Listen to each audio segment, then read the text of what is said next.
What's up, YouTube? Welcome back to another episode of Bottom of the Stack, the new Magic podcast I've started where we talk about cards so good you will never see them resolve first. I hate to break it to you. Today, we're talking about my first ever precon I ever bought, made, upgraded, all sorts of things. The Timey Wimey Doctor Who precon. Pretty awesome deck, has tons of time counters and big sorcery spells and instants and fun things you can do with, David Tennant and Rose Tyler, Billy Piper. And the deck is definitely fun. Definitely gives you that Doctor Who type of feel if you are a fan of the show. You can do a lot of things with manipulating the time counters and playing lots of cards for free and having just really big turns, which is always something that, I kind of look for when I'm playing a game of Commander. That kind of gives me that fun little rush. So the deck is led by David Tennant himself, the 10th Doctor, and Rose Tyler. So the 10th Doctor's abilities are Alon Z, and that is whenever you attack, exile cards from the top of your library until you exile a non-land card. Put 3 time counters on it. If it doesn't have suspend, it gains suspend. And then you can Timey Wimey, which is, the name of the deck. You can pay 7 of any color, any combination, time travel 3 times, and activate only as a sorcery. We will get into what time traveling is in a moment here. And then you have Rose Tyler. She gets a +1/+1 counter for each time counter on it. And she also has Bad Wolf. Whenever Rose Tyler attacks, put a time counter on it for each suspend card you own and each other permanent you control with a time counter on it. And she is the Doctor's Companion, which allows you to have her in the command zone as well with the 10th Doctor. 1 and 1 white, 2/2, pretty good. And with the Doctor being 5 mana, 3/5. He's got really good abilities, a little bit more expensive to get out, but when you have them both on the battlefield, they do work together extremely well. And at its core, the deck is pretty much a tempo deck. You want to be playing off suspend, using the manipulation of the time counters to really get big turns and play those big spells and kind of win the game through that, as well as buffing Rose to make Rose big and attacking with commander damage.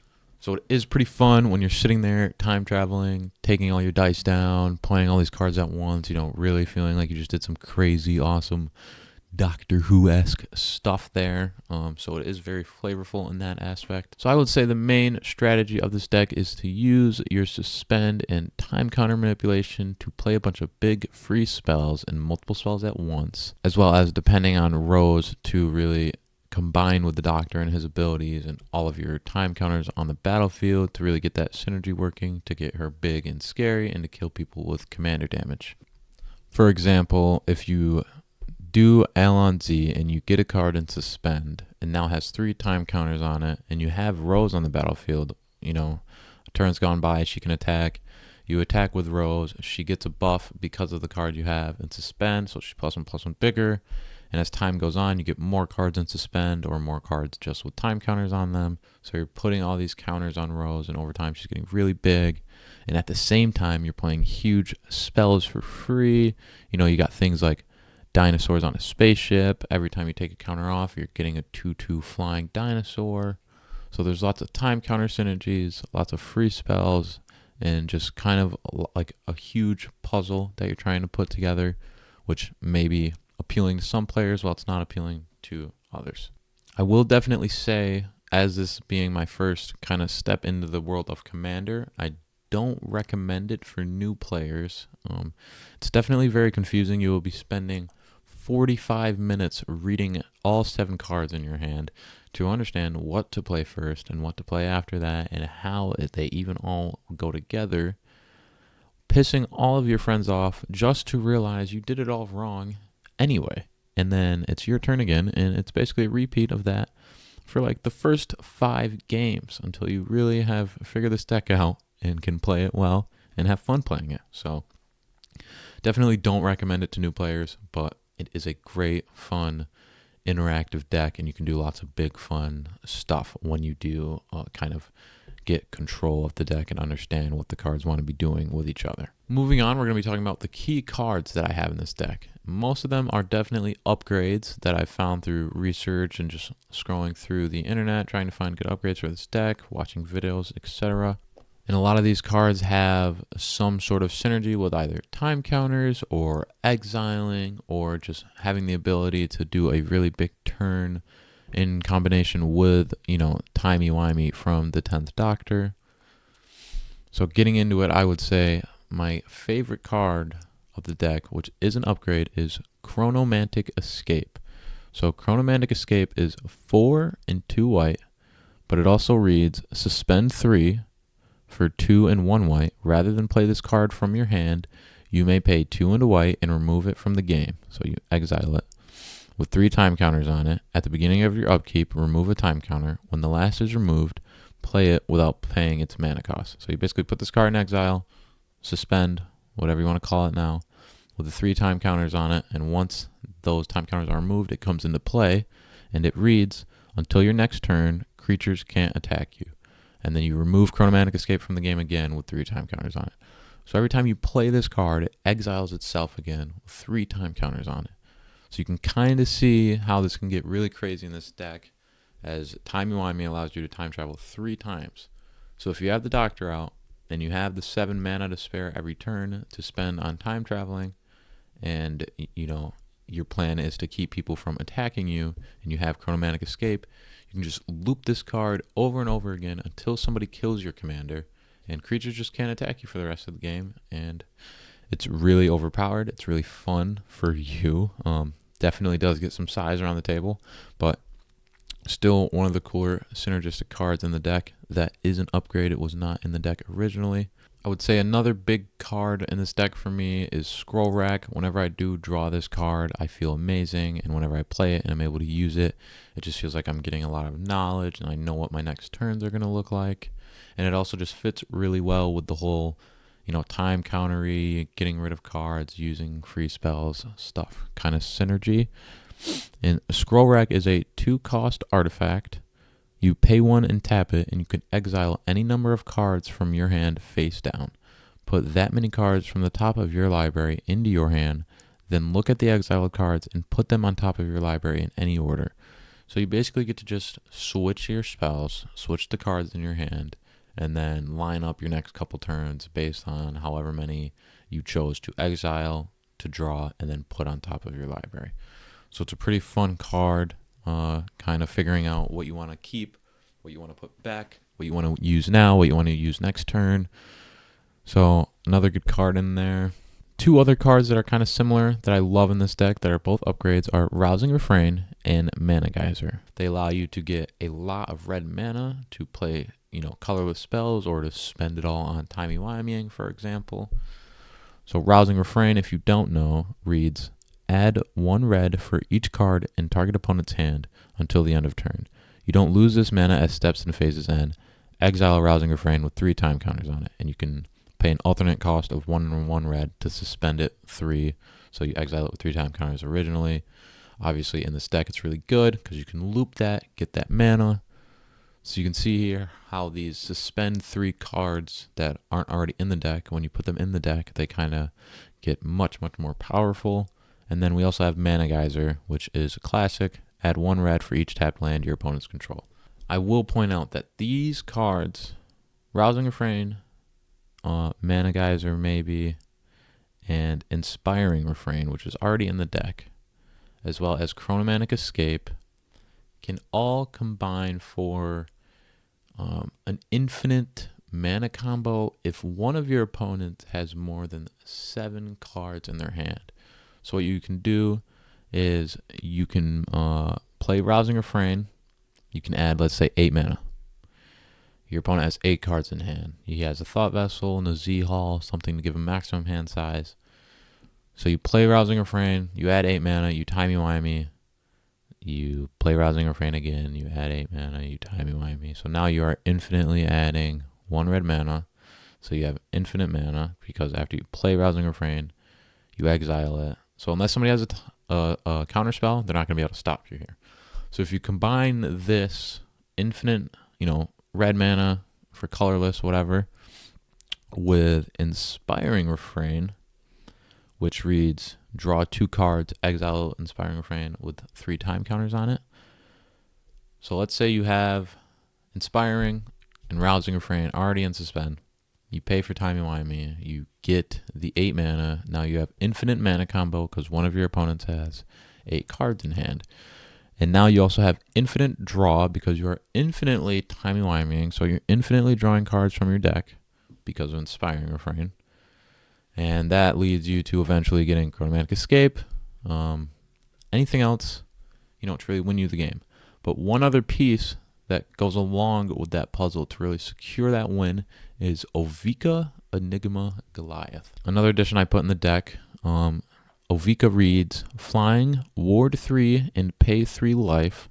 Whenever you cast a non-creature spell, create X 1/1 red Phyrexian goblin creature tokens, where X is the mana value of that spell. They gain haste until the end of turn. So now you've combined Rousing Refrain, Inspiring Refrain with Ovika. So every time you infinitely cast these spells, because you have infinite mana and you are infinitely taking 3 time counters off of them, what you can do is make infinite goblins. And with infinite goblins, you can kill all of your opponents in a single turn. So as long as somebody has more than 7 cards and you have Inspiring Refrain and Rousing Refrain, you can infinitely create mana, you can infinitely draw, you can get Ovika onto the battlefield, make goblins, kill everybody. And on top of that, you got Chronomatic Escape, so nobody could even attack you if you somehow messed this up and made it to your next turn. And I'm thinking, wow, that's cool, like a 4 or 5 card really combo to really get it, rolling well. I also need somebody to have more than 7 cards in hand, which is not, very common. But if you put something like Blue Sun's Zenith in your deck, which I happen to do, target player draws X cards where X is the mana you choose to pay, and then you shuffle Blue Sun's Zenith into its owner's library. Now it gets a little bit spicier, because now you can force somebody to have more than 7 cards in hand if you can afford the mana, and then you can just create that combo for yourself. Now I will say, I've definitely exiled Blue Sun's Zenith off of the 10th Doctor's attack trigger way more than I have ever played Blue Sun's Zenith to create the situation where somebody has more than 7 cards in hand. So I probably will end up taking this card out. It was just kind of me thinking of ways I could, ensure that kind of cool combo to win. And I already had Blue Sun's Zenith in my collection. But yeah, figured I'd talk about that cool little combo the deck just happens to have if you throw in these cards. Other amazing cards, Wheel of Fate, a suspend wheel, pretty much. You can take 3 counters off of that, and then you can play Wheel of Fate, discard 7, draw 7 for everybody. Cards that came in the deck that I would say are key cards in the deck. Things like Time Beetle. He has a Skulk, and you can time travel every time you deal combat damage with him, so he allows you to mess with your counters a lot. Clock Spinning is a great card. You can remove a counter on a suspend card, and you can buy back for 3. There's also amazing cards like Everybody Lives, which is new to the set. All creatures gain hexproof and indestructible. Players gain hexproof until the end of turn. Players can't lose life, and players can't lose the game or win the game. So just a really fun, cool little spell there. You have things like Everything's Come to Dust, a huge board wipe that can be one-sided if you convoke your creatures for it. We have other cards like Farewell, Staple, I threw in Swords of Plowshares. Yeah, the deck definitely comes with tons of board wipes off of rip. There's like 5. You have Farewell, the Convoke one I was just talking about, Out of Time, Grasp of Fate. A lot of removal off rip in this deck, which is fun. The Parting of the Ways is definitely another big key card that comes in the deck. It is a saga card that reads, exile the top 5 cards of your library. For each non-land card exiled this way, put a number of time counters on that card equal to its mana value. If it doesn't have suspend, it gains suspend. Time travel, then time travel for saga number 2, and then for saga number 3, for each opponent, destroy up to 1 target artifact that player controls. So again, another sort of one-sided removal spell that just comes in the deck. I know people were pretty hype over the screwdrivers at first. I still kind of think Sonic Screwdriver is pretty cool, especially in this deck. And it's super iconic. You can pay 3 and make Rose unblockable, for example, and kill somebody with Rose. Nanogene conversion. Nanogene conversion. Choose target creature you control. Each other creature becomes a copy of that creature until the end of turn, except it isn't legendary. So you can just turn all of, all of your infinite goblins or all of your opponent's creatures into Rose or whatever you'd like to do there. Things like the Star Whale gives your creatures Ward 2. Huge Flying Whale with Suspend. Dinosaurs on a Spaceship's a great card. The deck really just comes with lots of good cards that can be taken out and put elsewhere. And it also is just a fun deck to upgrade and kind of create your own deck with. Sphinx to the Second Sun gives you another beginning phase. Crazy. So yeah, awesome cards in the deck. Most of the really big cards in the deck are cards that I obviously have purchased to upgrade the deck, but there's still tons of cards that came in the box in this deck that are amazing. Even cards like Crack in Time are really good. This is just a repeatable remove spell if you can add the counters on it because of Timey Wimey. When Crack of Time enters the battlefield and at the beginning of your pre-combat main phase, exile a target creature an opponent controls until it leaves. Another great card in the deck where you can just turn Vanishing 3 into Vanishing whatever you'd like. So yeah, definitely want to look out for that combo potential with the Patience, and definitely want to look to upgrade it a little bit more. I will kind of get into that later as well. We'll talk about more cards that I do want to put in the deck that I think would make it even stronger. So I'd also like to talk about why I think this deck is so strong compared to most other precons. I think the Suspend and time counters can really become really easy for you to use, and you can really learn how to do it all fast and in a crazy way where nobody can stop you. If tweak the deck a little bit, throw in a couple counter spells, you can really secure the win for this deck in one turn, even if you do have 4 opponents with potential answers. The deck can also allow you to generate tons of card advantage, playing your spells for free with, the Suspend ability, or cards like As Foretold, or draw cards such as Wedding Ring. So every time somebody else is drawing, you're drawing. You also have 4 knocks, which is at the beginning of your pre-combat main phase, draw a card, and you can just dump counters on 4 knocks, so you have it the whole time. And in general, this deck is just really strong out the box. I played a lot of this deck against Mothman, which is a really good deck out the box, and they were both just kind of really good head-to-head with each other. Definitely the best out of the precons that I've picked up so far. I've only picked up a couple. So it's a fun, interactive, powerful deck with good stable cards and good new cards and tons of value. I kind of feel like the deck really gives you a lot of good value if you could pick it up at a decent price. I know now it's kind of expensive. I was able to get it for $65, which was a pretty good deal at the time, I feel like. Looking at the price now, there definitely is weaknesses to the deck. It's definitely slower early game. Your best bet is getting Rose out and a couple Suspend cards into play, or whatever you can do to exile something with time counters, and getting her bigger than she was by like turn 4 or 5, and then hopefully you can get the Doctor and really start cranking once you're Alan Zing and paying to time travel. Counter spells can definitely shut you down pretty quick. So unless you have your own counter to the counter, it'll kind of just be like, oh, well, there's my thing. Now I'm done. I tried. I failed. I lose. And if somebody board wipes you, you're screwed because you have like a couple creatures to really run with at first, being Rose and the Doctor. Maybe you got, a Troxy Warden out of Suspend. But other than that, if you don't have Ovika in the deck and you're not creating, infinite goblins and like doing these cool combos, a board wipe will probably take you out like for the rest of the game. And it's kind of hard to recover with everything being so expensive.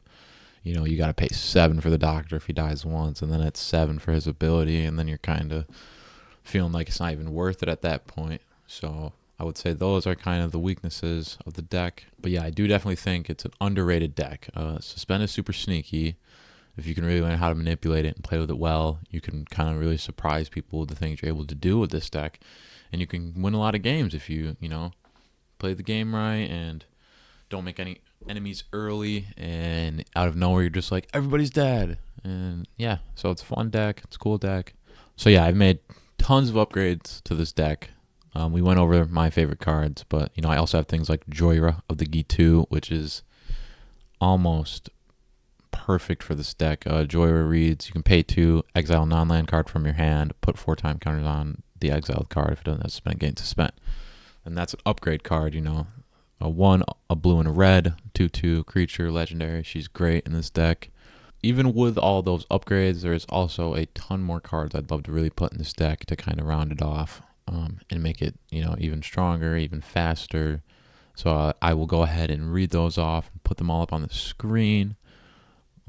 Those would be Patient Archaeologist, The Lost and the Damned, Keeper of Secrets, Delayed Blast Fireball, Hourglass of the Lost, Deep Sea Kraken, and then Mural Sigil Sergeant are definitely some great cards that I think would perform really, really well in this deck. So yeah, to wrap things up, I think with just a few upgrades, this deck can definitely be a problem at your, little table of commander friends, and I look forward to tuning this deck and adding more in it and making it even more fun for me to play. So I hope you guys enjoyed this episode of Bottom of the Stack. Go ahead, drop a like. Let me know what cards you would have put in this deck, or anything else that I didn't talk about that you're like, why the hell didn't you talk about this card? I probably do love it. I probably just didn't think about it. And yeah, I look forward to tuning this deck. I hope you guys pick it up and try it if you haven't. And I hope you enjoyed this second episode of Bottom of the Stack. I'm your host, Fonte. Peace out.